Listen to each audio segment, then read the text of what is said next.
Hey guys, what's up?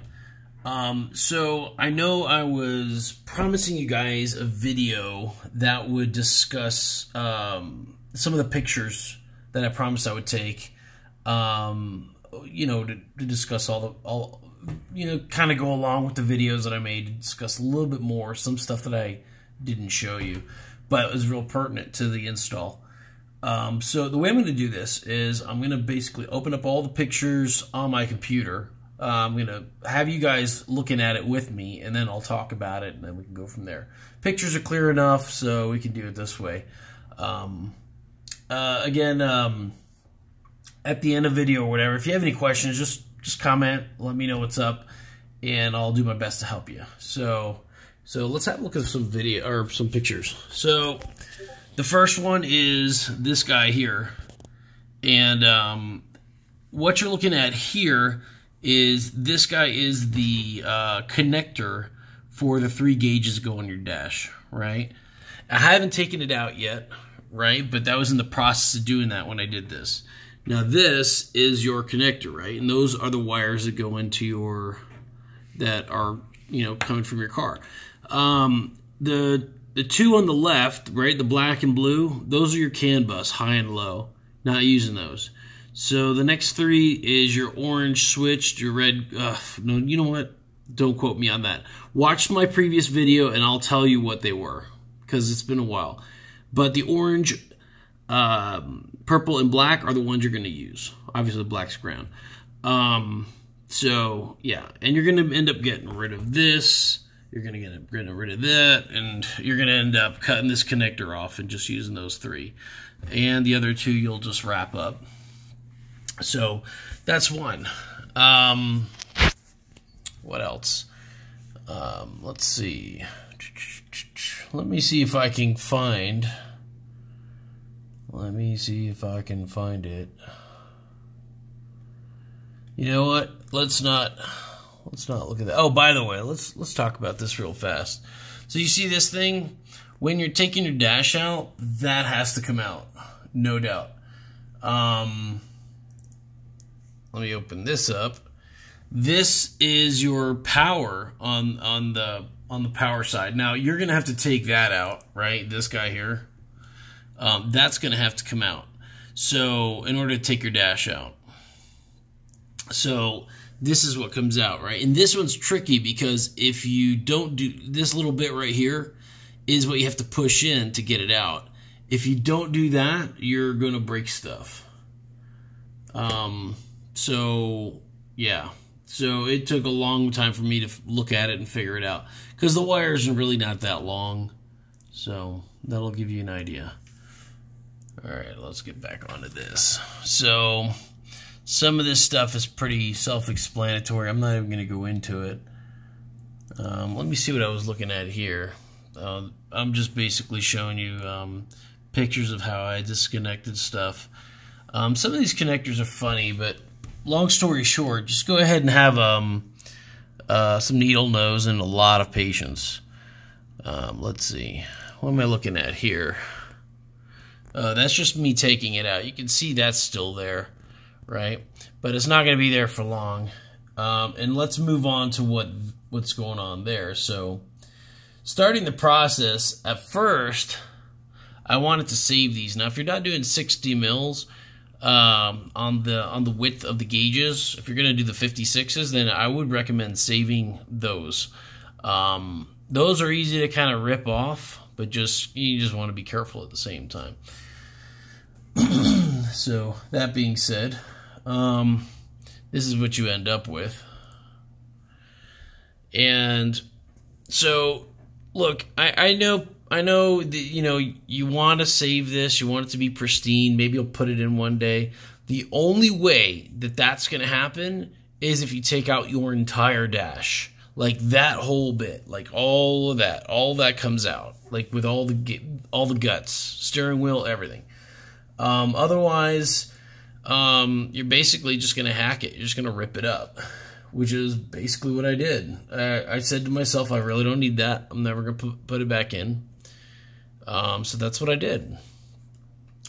And basically used a Dremel bit that would be able to cut all that. Not a sanding bit or anything else, but like a cutting bit. And I just ate into that. Reason is because you see this white thing, it continues behind there and continues behind there. It's just one long piece with these like little roundies.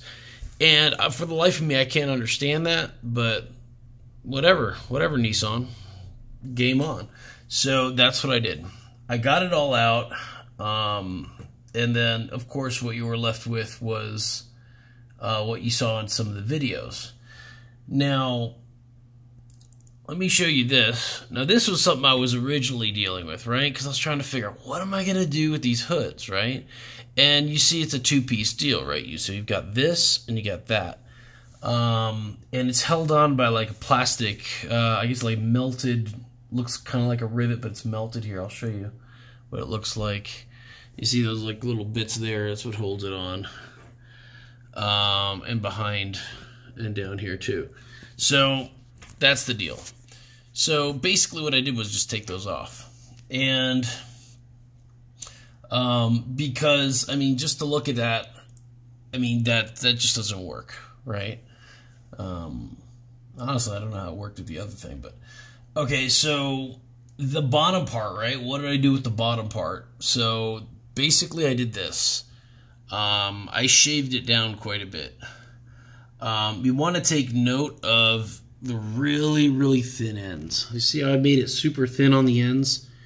And the reason I did that, excuse me, is because where it's going to end up is basically right behind the gauges. Right, or not behind the gauges, but this one, because this one is the visible one. The other one, the hoods basically just drop right in, and you don't. Then it doesn't bump the gauge, or the hood it sits flat on the dash, but the third one doesn't. So that's what you end up doing. You have to epoxy that to the dash, or excuse me, like you do to the dash and the gauge. I mean, once you epoxy that stuff in, it's not going anywhere, and you don't want it to, right? Here's hopefully you can see this pic. This one's kind of funny, but you can see kind of how it kicks up, right? And on the outside, on the from the passenger's view, that's the back part's totally visible.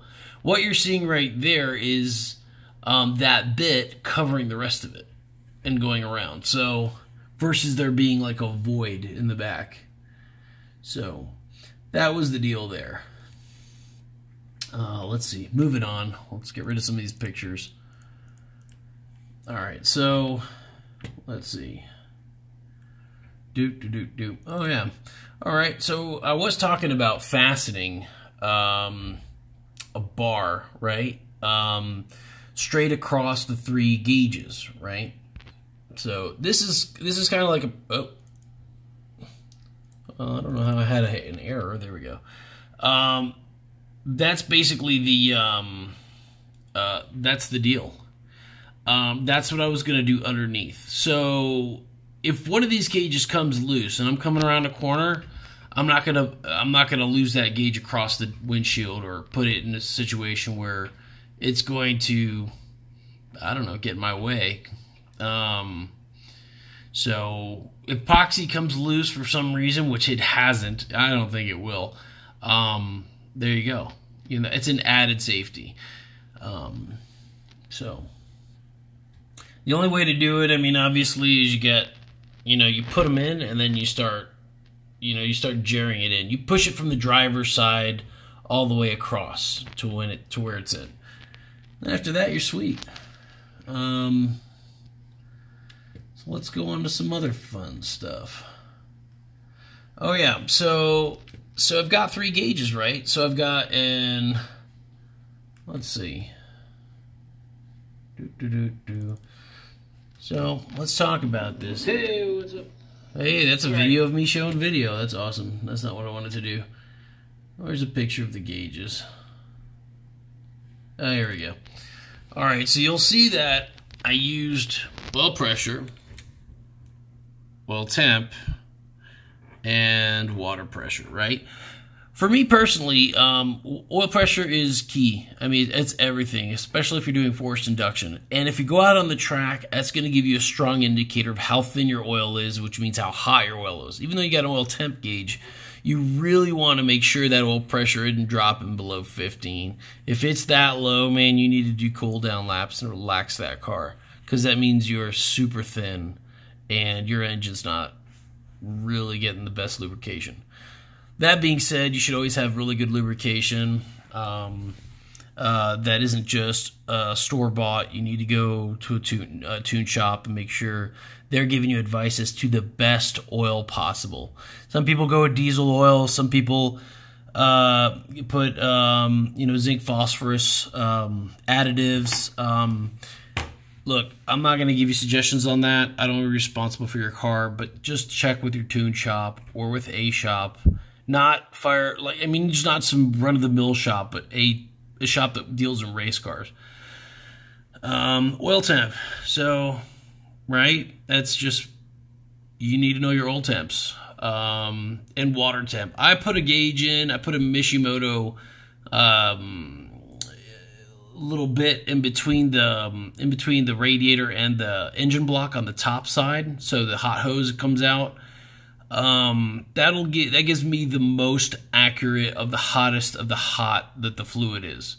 Not what's floating around elsewhere in the engine, but before it hits the radiator. So that's what I did there. So let's talk about how to put the senders on for the oil pressure, because that's probably the most PETA of all of them. It really is. It's like the rest are just so not hard to put together. And I'm going to try to find that now as we're staring at that. Where is it? Promise you, wait will be worth it. Give me a second. Okay, here we go. So this is my oil pressure sender, right?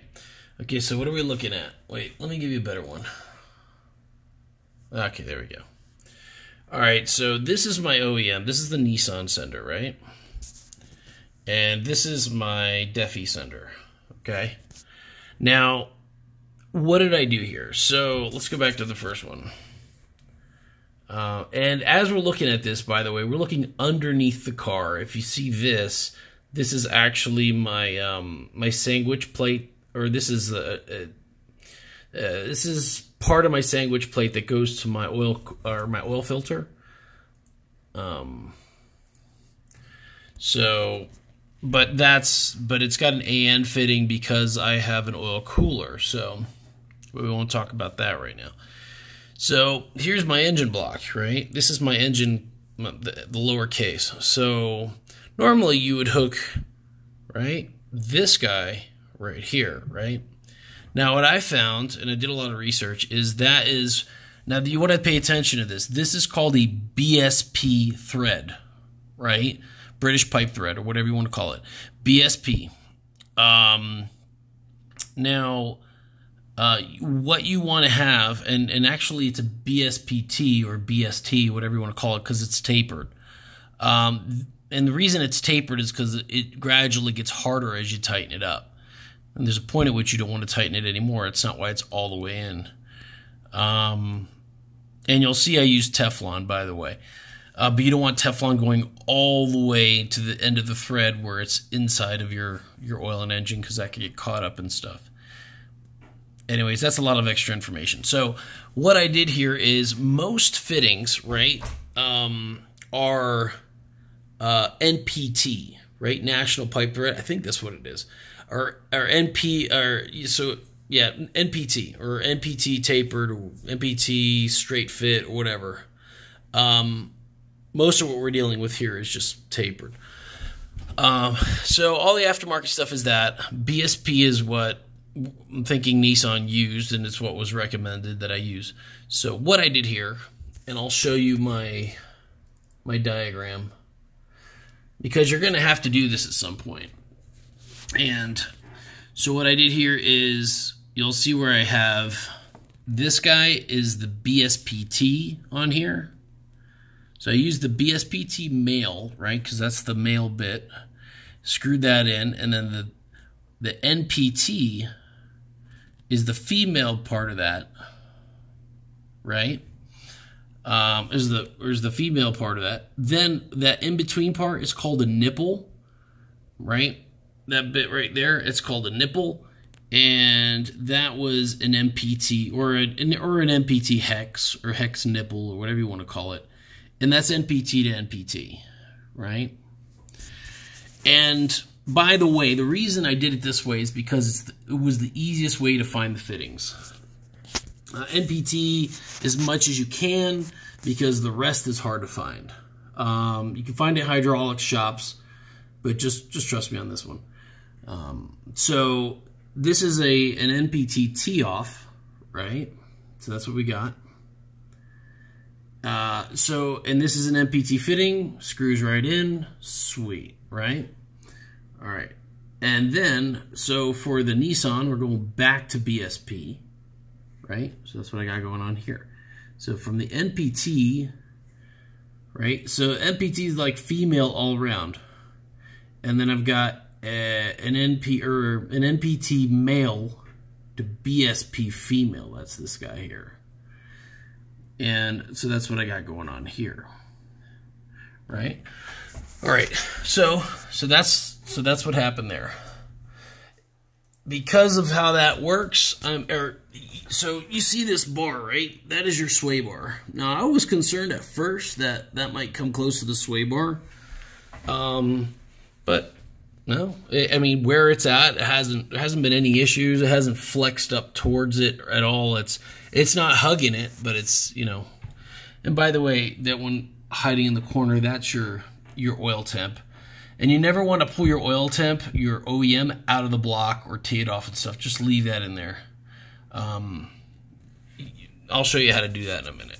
So with your gauge. So that's that. All right. So next thing we're gonna do is show you this one. So this is what I ended up using. A Mishimoto. Geez, I wish I remember what the hell it's called. But that's the deal that I used to plug in my sender for the oil temp. And there it is. So that's what I did. Now it might look like it's not flush on the hose, but I had a little bit of fitment issues.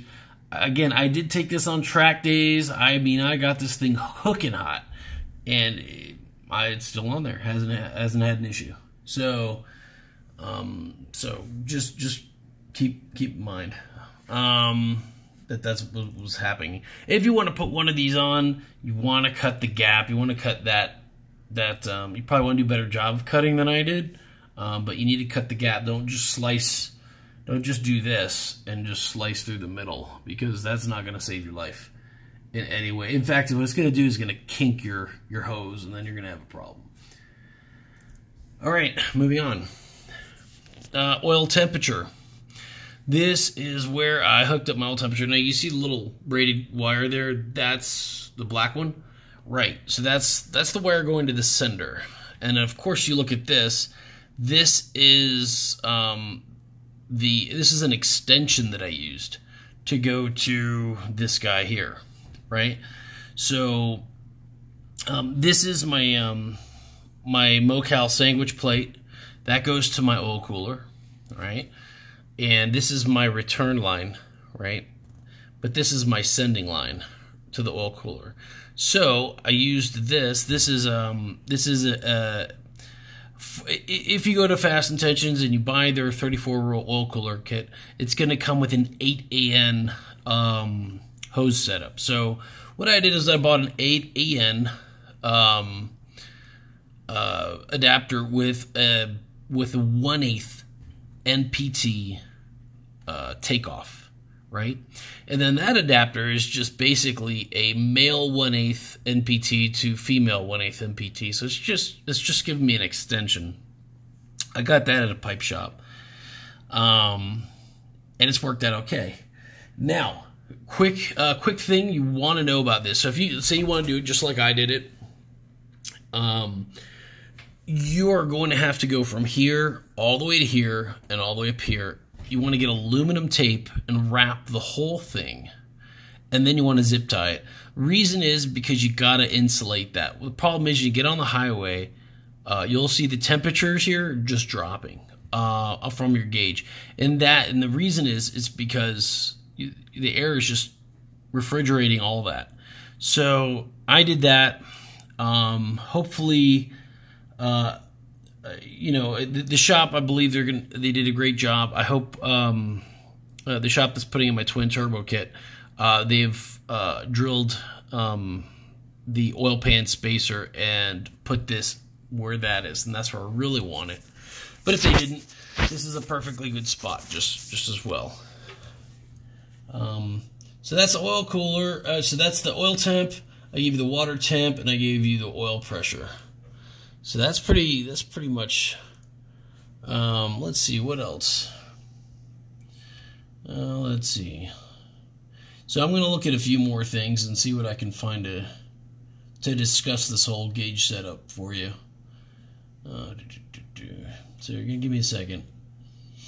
And by the way, if you didn't know, so you definitely want to use tools like this to pop all of your stuff. Because if you don't, you're just going to scratch it. Don't use a screwdriver, the flathead, or any of that crap. You're just going to wreck it. These are like trim tools that you can buy on Amazon or anything, you know, any other Harbor Freight or anywhere. And you can, you know, avoid wrecking your car in the process of trying to put all this stuff in. Well, let's talk about, so yeah, while we're here, let's talk about that. Hold on for a second. Okay, so, yeah, so let's talk about this. So this is the ECB one that I ended up putting into my pillar. I will say this. So for the pillar, it's really tight inside of that pillar area. It becomes a real pain in PETA. What I honestly recommend is trying to get some tube that will allow you to run the wires, because what happens is it gets caught up, you know. And the day that I did this, I didn't get any conduit. It's basically flex conduit, and I just had no time. I just wanted to get it done, and I mean, snaking the wires was a royal pain in the ass. So I strongly recommend getting some flex conduit to put back here to run all your stuff. That's gonna save you a lot of trouble. So yeah. Let me see. So so while we're sitting here, I'm gonna try to find a few more things. But we might be set here. Let me give it another perusal while we're on here. Give me a second. No, I think I've covered it. And to be honest, you know, when you're doing stuff like this, you know, it really pays to be patient and to do it with a little bit of care. It really worked out for me in the end. But, you know, wherever I wasn't patient, I did kind of bump my head, you know, and that's to be expected. You know, in case anybody didn't know what my car looked like, that's my guy right there. And, you know, I can't complain. So I'm glad you guys had a chance to look at this. If I missed anything, just let me know, and I'll talk to you guys later. Thanks.